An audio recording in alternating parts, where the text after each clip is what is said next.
اوپر بیان کردہ سپریم کورٹ کے فیصلوں کو مجموعی طور پر پڑھنے سے واضح ہوتا ہے کہ عدالت کو نابالغ بچے کی فلاح و بہبود کے تعین کے لیے کئی عوامل کو مد نظر رکھنا ہوتا ہے، جن میں بچے کی عمر، جنس اور مذہب، مجوزہ سرپرست کا کردار اور صلاحیت، اس کے بچے کے ساتھ قربت، اگر بچے کے والدین زندہ نہیں ہیں تو ان کی خواہشات اور مجوزہ سرپرست کا بچے کے ساتھ موجودہ تعلق شامل ہے۔ اس کے علاوہ اگر بچہ سمجھ بوجھ رکھتا ہو تو عدالت بچے کی انٹیلیجنٹ پریفرنس کو بھی دیکھ سکتی ہے۔ مزید یہ بھی قرار دیا گیا ہے کہ نابالغ بچے کی فلاح کے تعین میں عدالت یہ حقیقت نظر انداز کر سکتی ہے کہ باپ قدرتی طور پر سرپرست ہے یا ماں کو حضانت کا حق حاصل ہے۔ اس کے علاوہ ایکٹ کے سیکشن 17 کی تشریح کرتے ہوئے سپریم کورٹ نے 16 مئی کے اپنے ایک تازہ ترین فیصلے میں اس بات پر بہت زور دیا ہے کہ بچے کی آواز اور بچے کی یہ ترجیح کہ وہ کس کے ساتھ رہنا چاہتا ہے یا چاہتی ہے، اس بات کو کم عمر بچے کی تحویل کے مقدمات میں سنجیدگی سے مد نظر رکھا جانا چاہیے تاکہ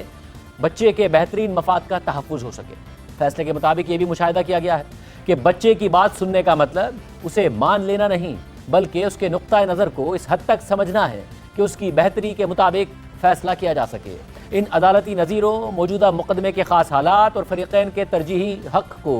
مد نظر رکھتے ہوئے تقریباً 13 سالہ نابالغ بچے کو 29 اکتوبر کو عدالت میں پیش ہونے کے لیے کہا گیا، جہاں اس سے اس کی ذہنی کیفیت اور سمجھ بوجھ کی بنیاد پر اس کی ترجیح جانچنے کے لیے سوالات پوچھے گئے، جن کے اس نے بخوبی جواب دیے۔ اپنا بیان ریکارڈ کراتے ہوئے بچے نے بالکل واضح اور دو ٹوک الفاظ میں اپنی یہ خواہش ظاہر کی کہ وہ پرورش کرنے والے والدین کے ساتھ رہنا چاہتا ہے۔ اس موقع پر بچے کی تحویل ایک ہفتے کے لیے عارضی طور پر اس کے حقیقی والدین کے حوالے کر دی گئی تاکہ اسے اپنے حقیقی والدین کے ساتھ رہنے کا موقع بھی ملے اور وہ ایک باخبر اور سمجھدار انتخاب کر سکے، جس کے بعد 7 نومبر کو بچے کی تحویل دوبارہ پرورش کرنے والے والدین کو واپس دے دی گئی۔ پھر جب بچہ دوبارہ عدالت میں پیش ہوا تو اس سے پھر پوچھا گیا کہ وہ کس فریق کے ساتھ رہنا چاہتا ہے، جس پر اس نے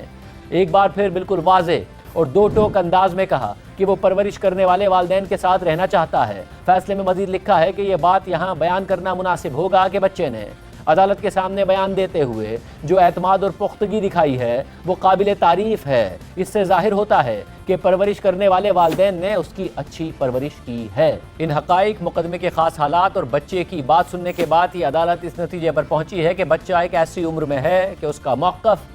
وزن رکھتا ہے، اور کیونکہ اس نے درخواست گزاروں یعنی پرورش کرنے والے والدین کے ساتھ رہنے کی خواہش ظاہر کی ہے، خصوصاً اس وقت کہ جب اس کے حقیقی والدین کوئی ایسے حالات ثابت نہیں کر سکے کہ جن سے یہ ظاہر ہو کہ بچے کی پرورش پالنے والے والدین کے گھر میں مناسب ماحول میں نہیں ہو رہی۔